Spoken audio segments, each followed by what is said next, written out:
Hello, everybody, and welcome to a congressional briefing on the constitutional need for the Kids Online Safety Act. I'm Dawn Hawkins. I serve as CEO at the National Center on Sexual Exploitation. I'm very grateful to be joined today with this incredible panel and to have many of you here with us from congressional offices and the media. To introduce, I just want to share how critical the Kids Online Safety Act is. COSA. It's an essential bipartisan child protection bill that was approved on July 30th by the Senate, 91-3. That is an astonishing margin and so much unity. But digital platforms, social media apps, they are dangerous. And as of yet, they are left unregulated and with no accountability. They facilitate unprecedented harms to kids online, including preventable deaths. Members of the Senate Commerce Committee and the Judiciary Committee have thoroughly investigated these platforms, this issue. There have been multiple hearings. They've listened to whistleblowers, to tech experts, to constitutional lawyers, to survivors and advocates. COSA is the product of extensive research and consultation. But big tech fights every attempt to curb these harms, to curb these solutions, including spreading disinformation about COSA. A Wall Street Journal investigation released last week revealed that tech has spent $90 million on lobbying against bills like COSA over the last 3 years. One very cynical tactic is to claim to the Democrat offices that it undermines LGBTQ plus speech, while whispering to the Republican offices that it undercuts pro-life speech. By soaking these divisive issues, big tech sows confusion and they're stalling progress, while more children are harmed and some die. Kids cannot wait, and families cannot wait for Congress to take action. COSA has to pass this year. After this briefing, we hope that you will agree and that you'll encourage your boss to co-sponsor COSA as a sign that you reject cynical, inaccurate claims by companies who are so mesmerized by mad profits that they sacrifice the national well-being. To start, we're going to have two panels. The first panel, we're going to discuss social media harms and the need for COSA in the courts. Joining us, we have Andrew and Rhonda Burris, who are survivor parent advocates. They lost their son, Cruz, at 15 years old in 2023 to a fentanyl overdose after he purchased what he believed to be Percocet through social media. And then we'll have Representative Brandon Guffey share with us. He's a South Carolina state representative and ferocious advocate who lost his 17-year-old son, Gavin, in 2022. Gavin was on Instagram where he met predators posing as a teenage girl. And then we'll be joined by Laura Marquez Garrett, who's a Harvard-trained attorney at the Social Media Victims Law Center in Seattle. She represents hundreds of victims of gross and preventable harm and negligence on social media platforms. We'll drop their full bios in the chat for you. But to get started, Andrew and Rhonda, welcome. Thank you. And thank you for inviting us today to join the panel. My name is Rhonda Burris and my husband's Andrew Burris. Our son Cruz was 15 when he was poisoned by fentanyl. He will be forever 15 as of January the 18th of 2023. Cruz was a victim of a social media predator that he connected through via Snapchat. Apparently these days, the drug dealers find the Snapchat platform very convenient. In fact, more convenient. It's easier to get a drug off Snapchat than it is to get a pizza delivered to your home. As Ron indicated, that we lost Cruz on January 18th, 2023. I'm going to kind of backpedal a little bit and tell you a little bit about Cruz. Nicholas Cruz Burris, we call him Cruz, very, very live, very vivid young man. He was very, very intelligent. He was very experimental. He wanted to know the world. He wanted to know everything. This young man was just so bright. He could have an intelligent conversation and speak to the level of a 5-year-old when he was babysitting our neighbor's house, kids, children. And up to an adult. He could have a very intelligent conversation with an adult. You would think that, Cruz really wasn't 14 or 15 years old at that time. Cruz had many interests as a child. As growing up in his teen years, him and his friend had dreams of becoming a NASA engineer, to being a musician. He also had talents and admirations, become a general contractor, as Rhonda and I rehab homes, as well as perhaps with his good capacity of speaking and debating, that perhaps he would get into politics and maybe that someday be a member of our Congress. But at any rate, our whole life's dreams shattered on the evening of January 17th, 2023, as I indicated. He got a connection with the social media platform Snapchat Predator, also known as a drug dealer, and made arrangements to have a pill delivered. Wednesday, a school night on was Tuesday evening, which was the 17th of January, which was a school night. The evening of the 17th, Rhonda and I went to sleep quite early that night. No excuses for parents, and we worked full time. Well, we were in bed by 9 or 10 o'clock at night. It was at that time Cruz made despicable conversation with a drug dealer who was 19 years old. The drug dealer knew Cruz was a minor. He was 15 years old. They made arrangements through Snapchat because it was a platform that the drug dealer thought all the conversation just disappeared. They made arrangements that after Torrin Bauman, now found guilty in the court of law, or he admitted guilt, that he made a delivery to our house approximately 11:30 p.m. when Ron and I were sleeping. He parked in front of our house where Cruz met him outside. In exchange for $20, Cruz thought he was buying a Percocet pill, laced with fent, whatever Cruz thought. He called it fent. Yeah, would have been. Ron had the unfortunate event of waking him up at 6:30 in the morning on Wednesday morning, as she usually does. And I'll let her tell her story from here. Oh, no, you can Okay. finish. Rhonda went to wake up Cruz only to find him laid on his side of his bed, with still holding his cell phone. And the reason he was holding his cell phone because he was FaceTiming his two closest friends. As a leader of their friendship group, he wanted to show them how cool he was by purchasing a pill from an online drug dealer. He wanted to show them him ingest the pill and get high, become warm and fuzzy. What they witnessed was Cruz ingest the pill. They watched him stop breathing. They watched him collapse and die. They didn't know he was dying. They attempted to text his sister, who was fast asleep, to check on Cruz. They thought he was tweaking. They were afraid to call us.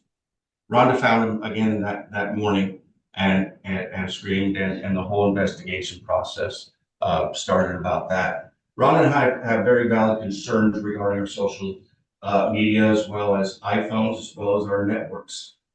I'll let Rhonda kind of take over. All right, the iPhones, we had a hard time getting in there to get our evidence. Finally, it went from our police to the KBI, who after a year, like, we're not getting into this phone. They gave it to the Secret Service, who had it open in 24 hours. So that kind of is what led to the arrest of the person who sold it to him. I just want to point out that Snapchat is a platform that allows predators to come in. Snapchat deletes everything, usually within 24 hours, so there's no evidence. So without Snapchat allowing the marketing and the distribution of illicit drugs, our son would still be alive. And quite honestly, the biggest asset a country has is their youth. And we are allowing our youth to be killed off in droves right now from fentanyl. That should not be happening. Thank you for listening. And Rhonda and I pray that the COSA gets passed. Mm-hmm. Yeah, kids need to be kept safe online. And these platforms, they know they have the algorithms to catch these predators. Thank you, Andy and Rhonda, so much for your tireless advocacy. I've heard about Cruz, multiple times now as we've worked together for this legislation, and it doesn't become easier.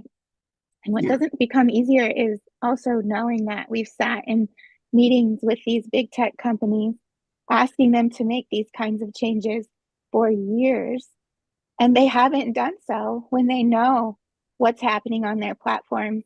And the only reason that they're going to step up to take this action is if Congress acts, if we mandate that there's just common sense minimum standards across the board. Thank you so much. Representative Guffey, we're grateful to have you joining us today. Thank you for having me. Having a little bit of trouble hearing about Cruz, but I lost my 17-year-old son, Gavin Guffey, July 27th, 2022. Lost him due to the crime of sextortion. And I'd love to tell you so much about Gavin. As a father, I feel like I have lost the battle in trying to save my kid. And this isn't about Gavin. This is about stopping the next kid. I've met many friends in my advocacy work, and they will be friends for life, but under unfortunate circumstances, such as what's happened to Cruz. There's just so many kids, but I'm tired of seeing kids die daily while we have Congress playing politics, and I'm watching money go around. I'm watching the misinformation on the kids' online safety bill going to Republicans, going to Democrats, and spreading false information. And it's nothing more than a special interest lie in order to stop this bill from being heard. And me personally, I feel that every kid that dies, every one of our members that are not taking this seriously and hearing it, that they are to be held responsible as well.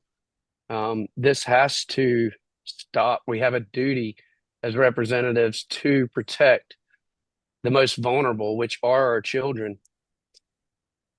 And under the Kids Online Safety Act that is trying to get passed, we've seen how bipartisan and unanimous it was. Well, not unanimous, but close to it within the Senate.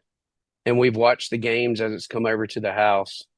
But if we had the duty of care in place that COSA puts, then situations like what happened with Gavin, the person that extorted Gavin was on Instagram, caused him to take his life. It only took an hour and 40 minutes online before he took his life. The investigation caused that one profile to be pulled down, but Meta left up all the additional profiles that were associated with that account. Not to mention how many other kids that those profiles could have been extorting, or how many additional lives that they caused simply by leaving them up. If I send you a friend request, I can choose to block this person and any new profiles that they put up. But yet Meta knows this is a criminal and left the additional profiles online, to where they began to extort my 14-year-old cousin, my 16-year-old son who just lost his brother, and even me. And they went as far as within 30 days sending me a message saying, "Did I tell you your son begged for his life?" And Meta left these predators up. They pulled down 63,000 sextortion accounts off of one platform. And that was off of Instagram in one country within one day in Lagos, Nigeria. And we should be happy about that. But at the same time, did they hold all of those until they could pull them down at one time so they could get a good PR bump? And if they didn't, then that tells me that they have the ability to pull down these criminals right away. So they didn't do that either. COSA allows for stronger safety settings. We're not talking about blocking the information that kids can see. Kids can still search. If kid is struggling with their identity and they are looking for help, they will still be able to search and find things. But kids should not have these narratives shoved down their throat. If a girl wants to lose 5 pounds to fit into a bikini and she just searches trying to lose a little bit of weight, she shouldn't have these algorithms feeding her onto these chat boards with people struggling with eating disorders. And it also creates a standard of transparency, being able to see how these algorithms are being used on our kids and allowing third party public interest groups or academic groups to be able to review it. I mean, these are huge steps. And the last time that we stood up and said we're going to protect kids online was in 1998. And a lot of people get a laugh out of this, but I'm dead serious whenever I say it. It took me an hour to download a Wu-Tang Clan song in 1998. That was if no one called and interrupted while I was trying to download it. That's how much our internet has changed. And yet, year after year, we are watching the lobbying money come in. We are watching, and what's most disheartening to me as a Republican, as more of a libertarian-focused Republican, is I'm watching those who I thought were the righteous people or the people that were fighting the swamp have become the swamp. They're taking the money. They're poisoning bills. They don't want to hear bills. And, even going as far as getting, things for their district.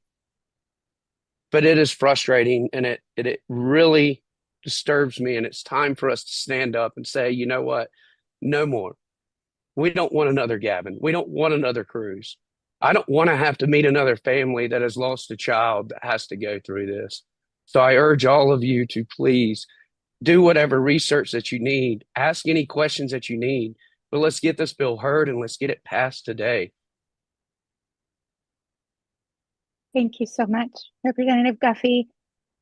You guys, Congress has not taken action to protect our kids online in 25 years. In 25 years, tens of thousands of our young people are impacted because of this lack of any kind of accountability and minimum standards. Laura, I'm going to pass it on over to you now to share some more about the impact in the court.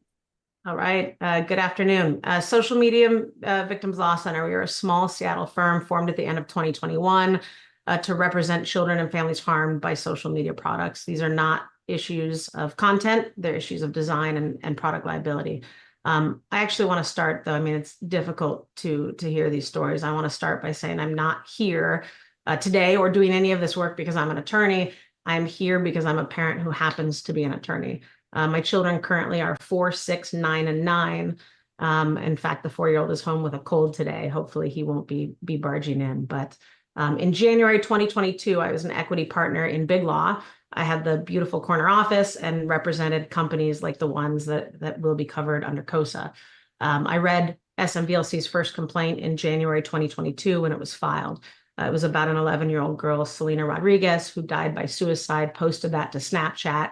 And that was 2 years after her social media use began without her parents' knowledge or consent. And by the way, I have seen her medical records. I have seen her school records. This is a child who was thriving and doing quite well until social media came into the picture. I had spent 20 years representing designers, manufacturers, and distributors. And when I read that complaint, when I looked into the issues further, it became apparent that these companies were harming kids as a matter of design, and what's more, that they knew what they were doing. 30 days later, I started with SMVLC. Now, that was less than 3 years ago. We have since been retained by more. I actually wish it was hundreds of families, which was said at the outset. We have been retained in under 3 years by more than 3,600 American families in all 50 states. That's 3,600 families have retained a small law firm, 6 attorneys in Seattle, Washington, in under 3 years. We have been retained in connection with the worst harms imaginable: addiction, exploitation, and death. This is the worst kind of addiction. And what's more, that is how the companies have designed these products. It is in their own documents. The documents released in 2021 by a Facebook whistleblower, the documents in the litigation, and the recent Attorney General complaints. Now, I personally have met with hundreds of children and families, law enforcement experts, and I've also seen their account data firsthand. And I know for a fact that every day without NCOSE is a day we are losing more children to these preventable harms. And I want to give you just a few examples. I have seen TikTok accounts where a child, a 10 or 12-year-old child, searches for BMX racing and gets blackout challenges. Another instance where a 16-year-old boy searched for inspirational quote. That's the exact search he ran after his first heartbreak. He got thousands of "no one will ever love you" and suicide promoting videos instead. 11 days ago was the 2-year anniversary of his death.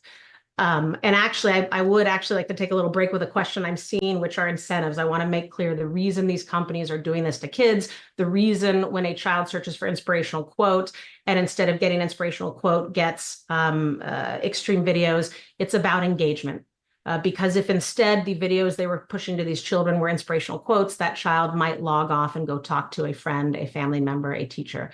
And we see this over and over. It's, again, in their own documents. I have seen parents write to these platforms and say, "My child is under 13, I do not consent," and they are ignored. Or the platform will close down a single account and then allow the child to open 2 more on the same device. These platforms collect device ID. They know when the same device is being used. They know when the same photos are being used, when the same bio is being used. I have seen children and parents report drug menus and get the response from Snapchat that it doesn't violate the terms of use. In one case, a father reported dozens of Instagram accounts connected to the predator who sextorted his son. He begged Meta to go to the FBI. We have those photos in our complaint. He wrote to Meta, "Children are dying. Children are dying because you are not doing anything. Please go to the FBI. Here are dozens of accounts that are connected, same photo, similar name, similar bio." To this day on Instagram and Facebook, many of those accounts are still up. In fact, in this last September, the same day Meta announced that it had implemented new teen settings, this father accidentally hit the Facebook app, which he no longer uses, and Meta recommended to him that he add one of those accounts as a friend on Facebook. These are just a few examples. I have many, many, and in fact, on addiction, shortly after starting this work in early 2022, I had a doctor from Orange County call me and say, "I need to tell you something. I need to tell you that we used to tell parents who came in with social media issues with their children to take away their phone." Too many of those parents came back and said, "My child has died. My child died by suicide after we did what you recommended we do." And so they no longer recommend that parents do that. That is how dangerous these products are being designed. When asked in federal court what duties they owe to children to design a reasonably safe product, right? So big tech, they were asked this in federal court in the MDL, and their answer was no such duty exists under the laws of the 50 states. They argued that they have no duty to design a reasonably safe product. COSA, lastly, COSA is about design, not content. I personally did not come out and support a COSA until early 2023. Its original iteration back in 2022, I had concerns about censorship. I had many of the same concerns big tech is sort of trying to plant everywhere now. But I promise you there were changes made and those concerns were resolved. Under the COSA that made its way through the Senate 91.3, there is no violation for hosting. There is no issue under COSA for making available to users what they ask to see. There are basic and reasonable duties of care that, frankly, we shouldn't need a statute to impose. Every other industry is subject to reasonable and basic duties of care. To be clear, under COSA, a company could never take down a single piece of content and be in full compliance, or they could take down everything someone might find objectionable and be in violation. In essence, these companies do not need to moderate content to stop harming kids, and they know it. The issue is that under COSA, they will need to make material changes to their products, material changes that they do not want to make because it will decrease engagement. These are design features entirely in their control. This has nothing to do with what these platforms host or how consumers access information of their own free will. And that is the problem, because once we stop letting them exploit kids, they're going to have to play by the same rules as every other industry. I want to offer anyone who's listening, no matter who it is, if you have any questions about COSA, I'm happy to put on my lawyer hat. I'm happy to walk through provisions. I promise you, anything big tech says, let's walk through it. Let's talk about it from a pure legal perspective. I will spend as much time as needed. We can go through and we can talk about those provisions. I support COSA 100%. We need a strong COSA, not a Section 232.0. And we need this yesterday. And I am imploring you to not wait another year. Thank you. Thank you, Laura. Thank you. One question for all of you. It's the question I hate so much, and I'm going to ask it to you guys. I get so angry. I'm a mom of 5 myself, and I hear over and over again from congressional offices, from people who are questioning the need for COSA. What about the parents? Shouldn't the parents be, involved in stopping our kids from being on these platforms or being exposed to these things on these platforms? And what do you have to say to those folks? Can I answer that? Yes. My background started off in tech and advertising. So I am very familiar with the way that algorithms work. I'm very familiar with the way that these companies are. I thought that I was protecting my kid because I used every parental control feature that was available through Apple. I was confident that my son was not looking at pornography. However, whenever we got his phone back, we found out that he had 3 Twitter accounts. One was his basic Twitter, the other 2 were full pornography. And this is a platform that is allowing 13-year-olds on it. That and Reddit do not show up. We are so busy trying to protect our kids from the outside world that you have a false sense that the kids are okay online.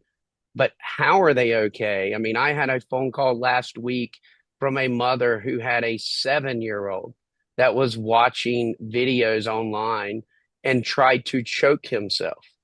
Now, this was just watching a kid video, and the algorithm sent them the next video was a choking challenge. We can't helicopter parent and guard everything that our children see. And we understand that that's not the government's responsibility. What we are saying is the government has a job to protect children, and we need to put these safeguards in place to let these companies know, just as we do with alcohol. You could say that, it's not the government's job to tell your 12-year-old not to drink alcohol, but we sure as hell have laws in place that say that you must be a certain age to buy it. Why can't we have the same safeties online so that we have a little bit of hope in protecting our kids, to know that it's not about the profits over protecting our families?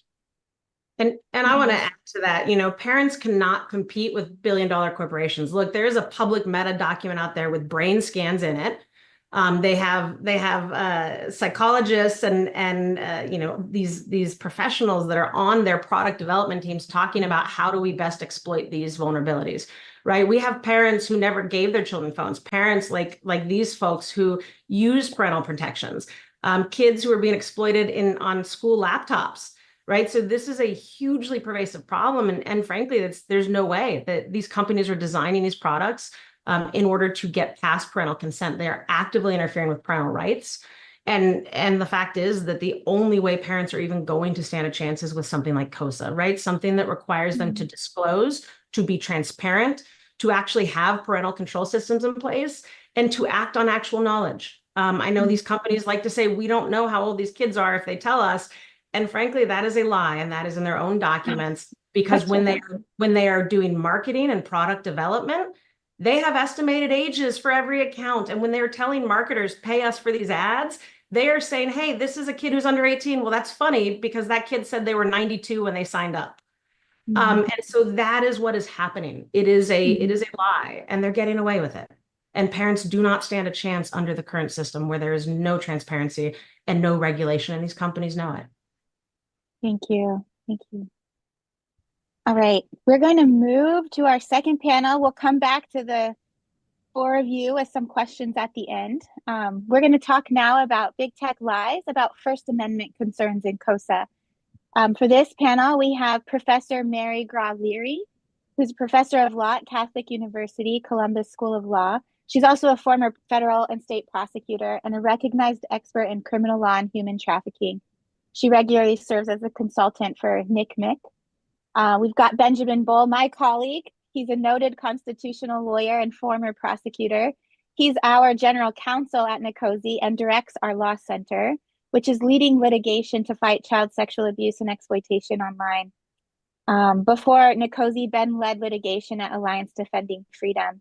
And among the young lawyers he mentored, interestingly, is Speaker Mike Johnson. So Ben, use those strings. We'll turn it over to you first, Mary, and then to you, Ben. Thank you so much, Don. And before I begin, I want to again thank Representative Guffey and Mr. and Mrs. Burris. These are incredibly important stories. And what I would say to the people working on whether or not this bill will pass is I beg of you as an academic and as a former prosecutor, as someone who is spending her career focused on exploitation and making sure our laws are constitutional, listen to the people on the front lines, listen to these attorneys, to what's really happening. My job here is to tell you how we got here, because this isn't a situation without history. And it's really important for us to understand the depth with which big tech has created this scenario. I'm going to bring it to you from a legal lens.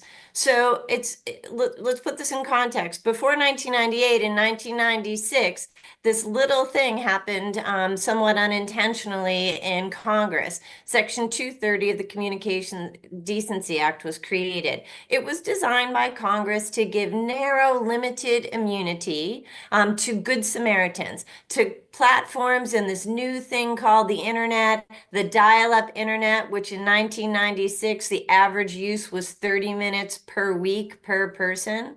It was designed for those platforms to be able to clean up their platform and not to get sued. That was the purpose. But what happened in the intervening nearly 30 years?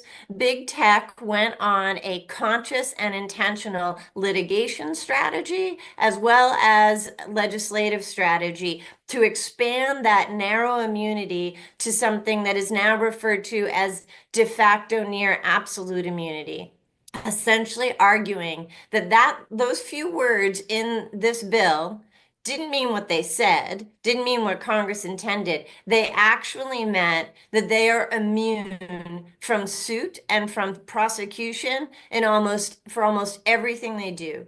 Justice Thomas has called this a, quote, get out of jail free card. He's raised serious questions about this because today they have received immunity for facilitating human trafficking, distributing pornography, sending children some of the videos we've talked about where children have self-asphyxiated. And they've done this all knowing that this is going to negatively affect children. A recent study from Harvard told us that the reason for this is clear. $11 billion in profits coming from this age group in just a couple of years.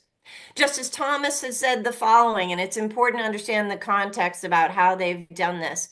In the quote, in the platform's world, they are fully responsible for their websites when it results in constitutional protections. But the moment that responsibility could lead to liability, they disclaim any obligations and enjoy greater protections from suit than nearly any other industry. No other industry can claim we're not responsible for our for the problems we create.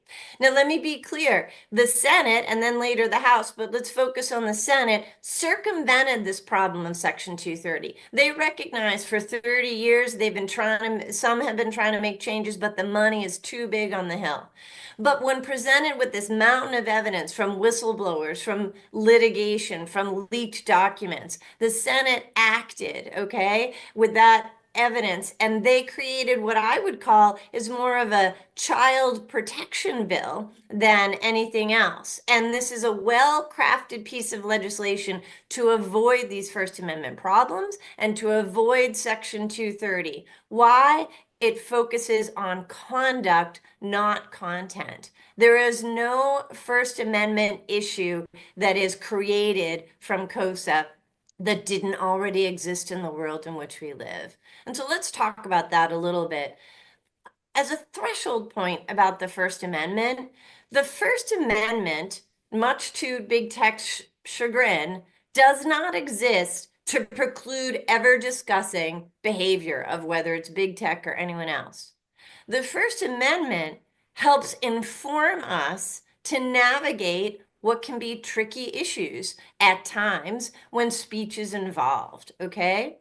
But Congress specifically, and the Senate specifically, has drafted legislation not focused on speech, but focused on conduct, okay? And as Laura said, there's no liability in NCOSE for content sitting on your platform or for youth seeking that content.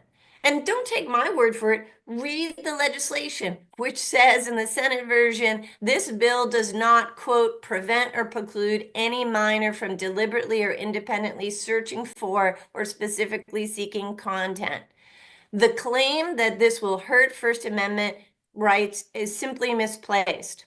The only liability in this bill is when a company fails to, quote, do this crazy thing, exercise reasonable care in the creation and implementation of their features to prevent or mitigate harm for children. That's it. Every company in America functions like this. If they're going to create a product which they know children are going to use, they should be exercising reasonable care to try to make it safe. Now, make no mistake about the world that tech is trying to create. If this bill, if COSA, something that simply requires them not to prevent information from getting through to youth, not even to prevent harm, but instead to just use reasonable care in designing features. That's essentially the core of the bill. If Congress can't do that, then Congress can't pass any law. They just can't pass any law that people can create dangerous products for children and Congress's hands are tied. Now, surely that cannot be the case. With regard to the First Amendment, some of these arguments are, well, this bill could be abused. We could have a rogue government official or a rogue prosecutor who could take this language and use it against a platform or something. A couple points on that. First, that is always true. That has been true since the dawn of time. We have laws against fraud, for example. Could a rogue prosecutor or a government official decide to accuse someone of something that is fraudulent when they actually haven't acted fraudulently? Sure, they can. What's our solution when that occurs? We go to the courts and it gets dealt with. We don't decide, hey, we better not make fraud illegal because, gosh, that statute could be used against us. That's just not how it works. We have laws in place and we have a constitution in place to protect us. And lastly, with regard to the Constitution, let me say this. It is very clear in Supreme Court jurisprudence that Congress is well within its powers to do something like simply require platforms to design their features safely. And they said I'm going way back to the 1980s, before all this, it is evident beyond the need for elaboration that the state's interest in safeguarding the physical and psychological well-being of minors is compelling. This bill empowers families. It takes away tech's ability to feed people information that they don't want, but it provides no liability if somebody goes out and seeks the information. That is not a constitutional problem. This law does not require harmful content not to get through. It simply requires tech companies to function the same way every other company does and use reasonable care. And that has got to be constitutional. Yes, Mary, I'm here cheering you on. That's exactly what we're calling for. It's common sense. Ben, over to you. Well, I have a hard time finding anything to add to Mary's presentation, but I will say this. When I think of this law, I think of it as more akin to a products liability law. If you design a product that hurts people, it's quite irrelevant that it also plays Mozart or quotes Hamlet or broadcasts a podcast. If you design a car without seatbelts and a kid is injured in the car, does it matter if the radio is playing Hamlet or a podcast of Elon Musk or anything else? If a hardware store sells poison to a child and the child is injured, does it matter that the packaging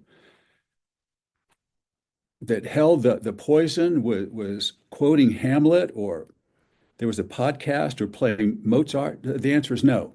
You focus on the harm, that this law is very much like a zoning law. In the law, we call them time, place, and manner laws, which are content neutral.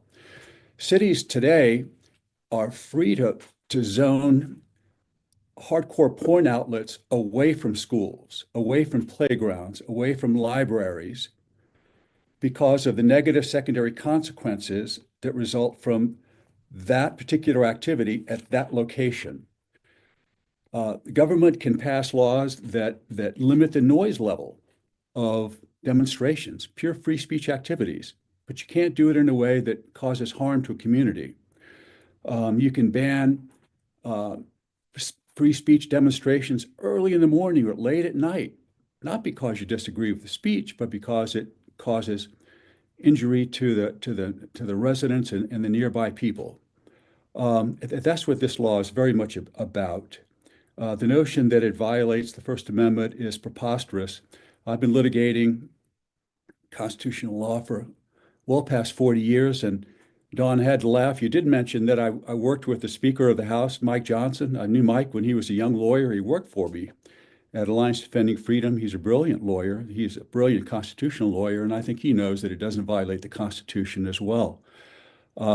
If folks in his office are listening to this, please let him listen to this podcast or this webinar, because I think he would be reminded of some of the illustrations that we've used.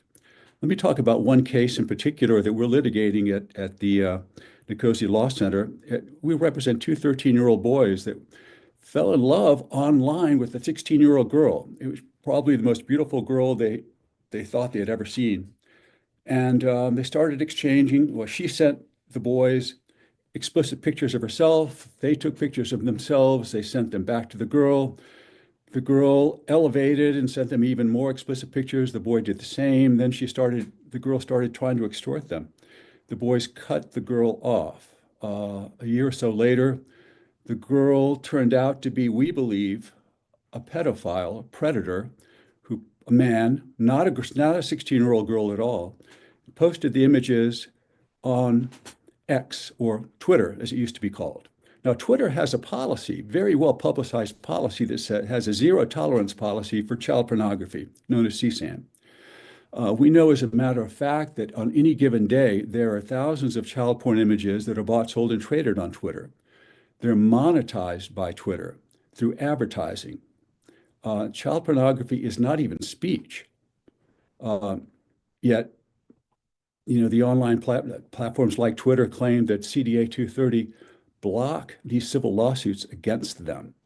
Well, this particular law, NCOSE, would go a long way to influencing platforms like X and TikTok and some of the others we've heard about today to design their models so that they don't have algorithms that cause children to be addicted to the content that they see, that addictive behavior and compulsive behavior is not the target, as it is right now, or the purpose of many of these algorithms that are designed to keep children from watching on and on and on and not getting off. There are folks at these platforms that are they're experts in manipulative behavior, manipulating children, and the platforms are designed to keep the kids on there to the point where they engage in bad behavior, whether it's suicidal or being introduced to the wrong people, to exchanging pictures of themselves with the wrong people they think are other children, and they're not. They turn out to be pedophiles and extortionists.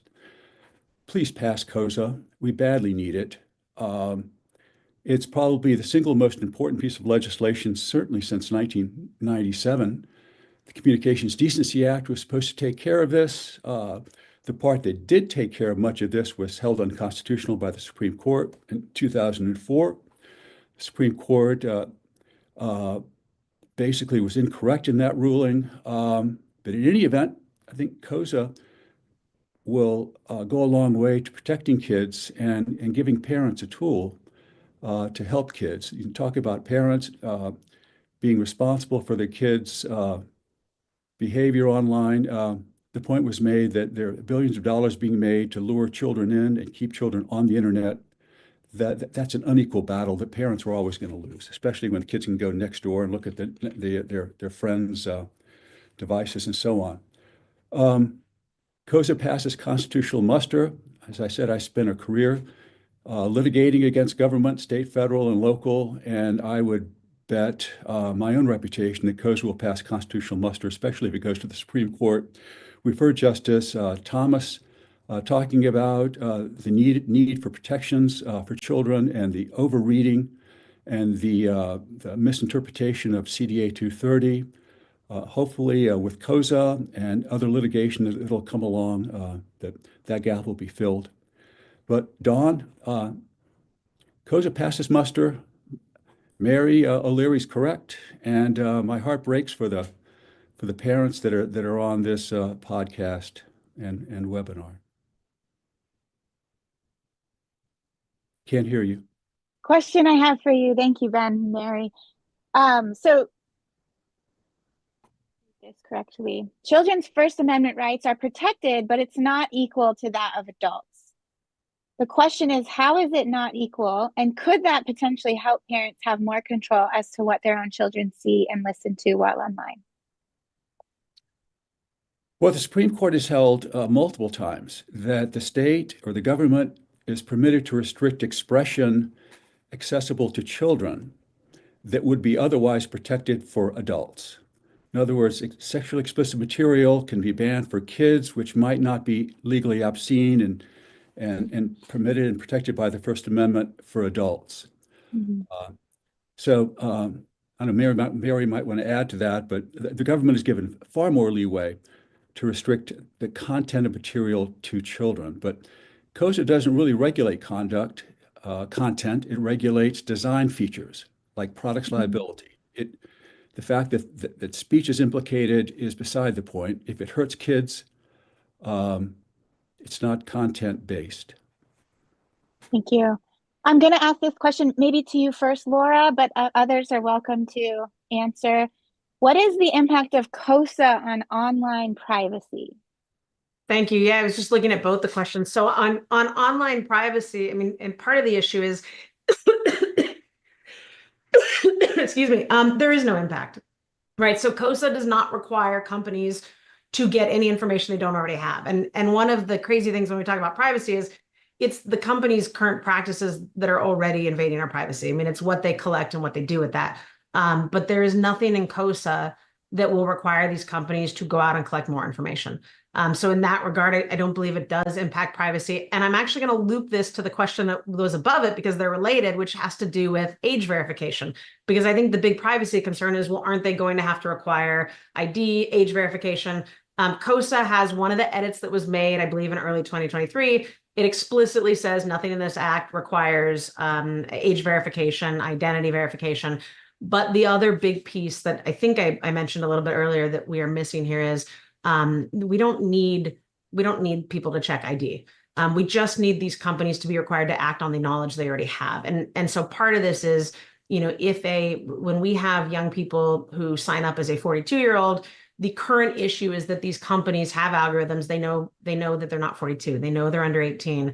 And then they begin to target them that way. So it is very counterintuitive, but I often will tell parents, look, if I can't stop you from letting your child go on these platforms, please do me a favor and go open the account yourself. Open the Snapchat, open the Instagram, put in your real age, act like an adult, use the account for a month. Whatever as a parent you can do so that these companies believe you're an adult. It's counterintuitive, right? It's normally, if you say you're an adult, you can buy alcohol, you can buy cigarettes, you can do these things. But because they are targeting children and that is the attention they're trying to get, it is more dangerous for kids. And so when these platforms know that it's a kid, it is a more dangerous experience. And I'll give you one quick example. I've talked to hundreds of young girls. When they opened Instagram, when they opened a Snapchat, they got all kinds of messages from predatory users. They got explicit photos. They were being solicited. You know, the craziest thing is that I have talked to dozens of adult women who opened Snapchats and Instagrams, and none of them have had that experience. And more recently, I have talked to young women, young adults, 18 to 24. Now, not dozens, but let's say 10. Every one of them, when we go back and we look at what their experience was, they're blown away when they realize, oh my God, like I stopped getting those types of random messages around ages 16 to 18, right? That's the programming piece. Because if I want engagement, then I'm not going to send a 35-year-old predator the data. I'm not going to recommend or push to them 42-year-old women. I'm going to push 13-year-old girls. And look, that is if you think about everything I've just said, it is deeply disturbing. It is matchmaking for predators, and that is what they are doing to our children, because there is no reason that two people who act exactly the same, but one is 14 and one is 42, are being treated so vastly different. Laura, let me ask you this one too about the FTC. So does COSA increase the power reach of the FTC as you understand it?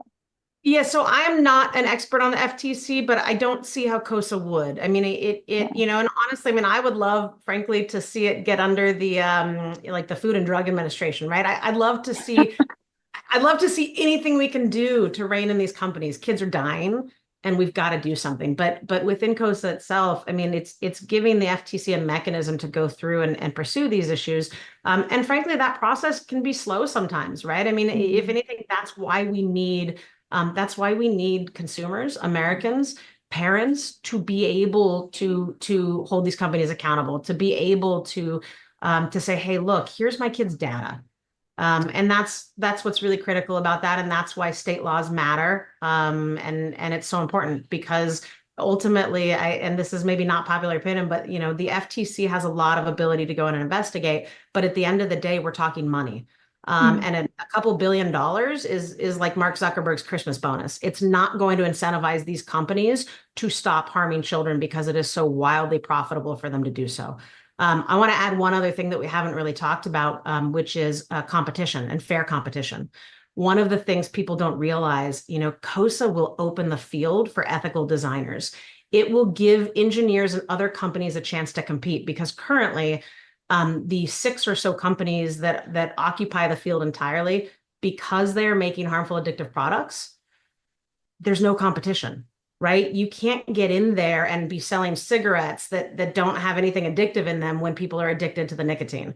That is what we're seeing with apps. And so one of the things COSA will do that will be great for our economy, that will be great from both sides, is that it will give people an opportunity to compete. It will give consumers a choice. When children are not addicted, they can decide, actually, I want to go check out that app instead. That doesn't exist currently. Yeah, that would change a lot of things. Brandon, do you want to add some comments? Yeah, you know, one of these questions was asking, has anyone met with PITA or with Meta, and what are the objections? I often say, if we look back and if we just simply, because the way this is operating is big tech is the equivalent of big tobacco 30 years ago. And that battle, we saw how much these companies knew that they were causing harm to our children, and they continued to push. And we saw how much lobbying it took, and how many years and how many people have died since then. I mean, just earlier, I took my screen off for a minute because I'm addicted to cigarettes. You know, I had to get in a cigarette and I didn't want it to be on screen. These companies are using these addictive algorithms. They know the problem. They're just smarter. The difference is that they are lobbying the left and the right to spread false information, and backing it up with special interests. Yeah. I want to add to that, you know, it is about money. And one of the things when the Facebook whistleblower came forward, one really important thing she explained is that the way that these companies structured internally, their integrity teams, when they are making safety related proposals, they must establish that those proposals will not negatively impact engagement, right? So if I want to put in a safety feature, I have to show this safety feature will not, you won't lose any money. That's a really high bar. Conversely, and this is critical, folks, their product development teams have no such duties with regard to safety. That is a real problem, because what that means is they're launching products with no regard to safety, and that's it. It's about the money. And I referenced the public documents, the Facebook documents. Please go out and take a look at those, because you will see example after example where what I just described occurs, where somebody says, hey, we could make something safer this way. And the answer is no, it'll hurt engagement. It's a money issue. John, one quick thing. Everything that's been said on this webinar, big tech knows. it probably doesn't disagree with a thing anybody has said. What they'll do is they'll basically change the topic, come in from the side, or have these private hallway meetings with legislators and increase contributions. None of what we said during this entire session is a secret. It's been told to Congress. It's out in the public. Everybody knows about it. The only person that won't act on it is Congress. Now is the time. Thank you. Andy and Rhonda, would you like to say some closing remarks? Yes, thank you. They say hindsight is 20/20.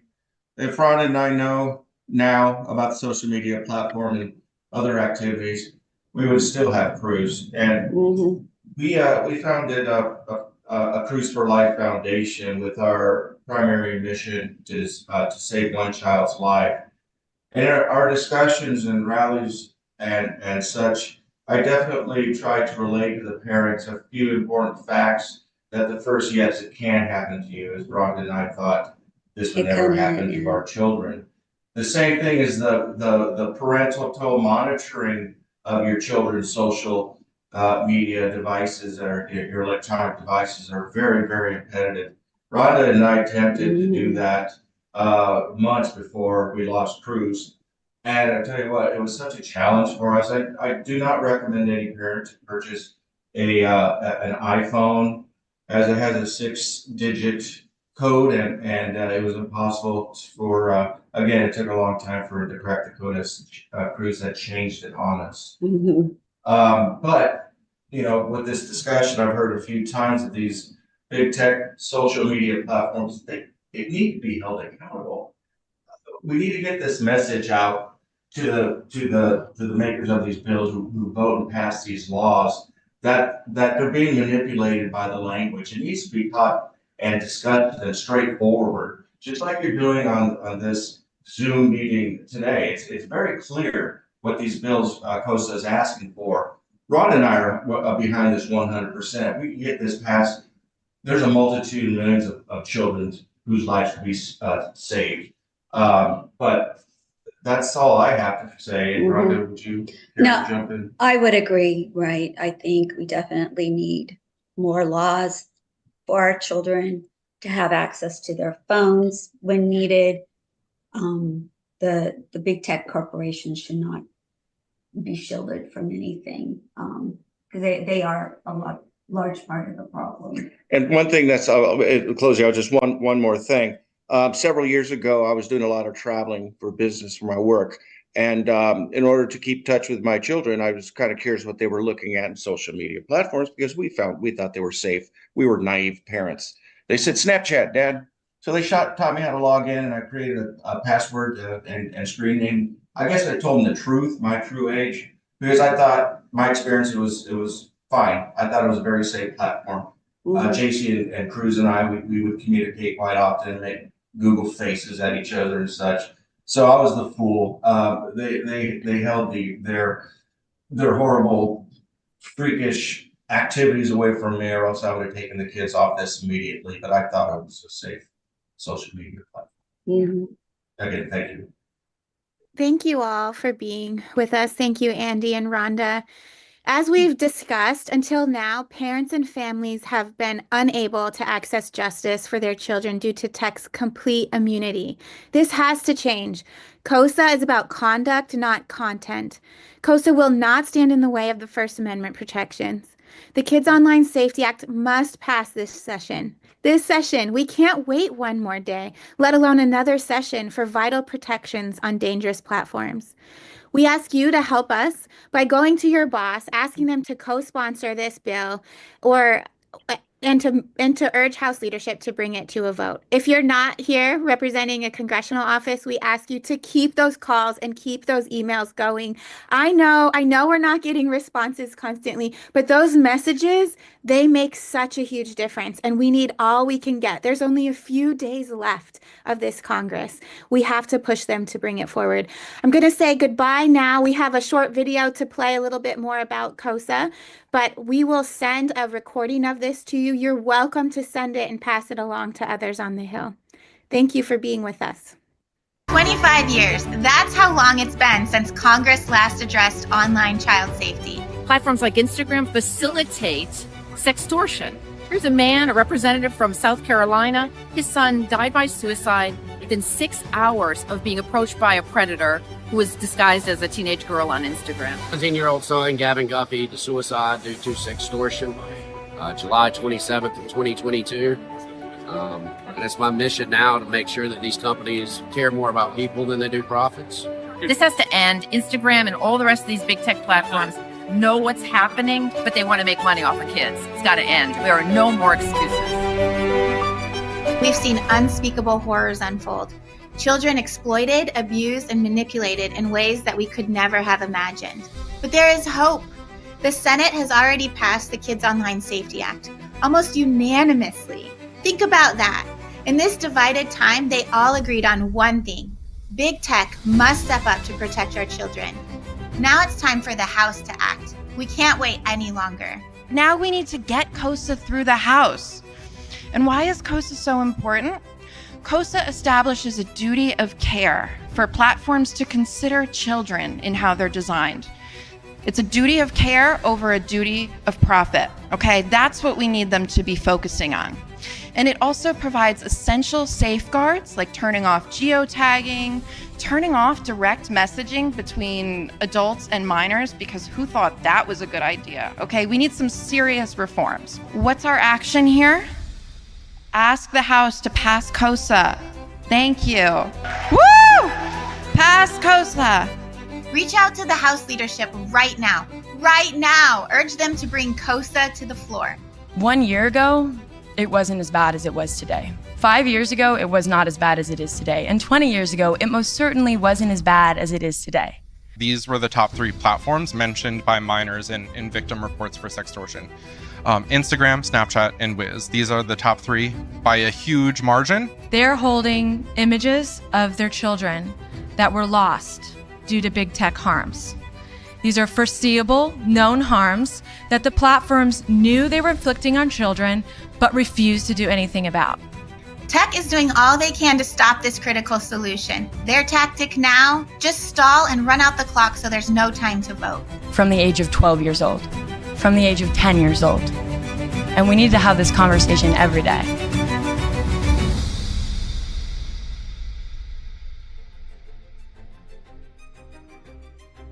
Thank you for standing with us, for believing in this mission, and for being part of this journey. Together, we will continue to radiate hope and catalyze change. This is the movement to end sexual exploitation. This is a coalition that we're building here today.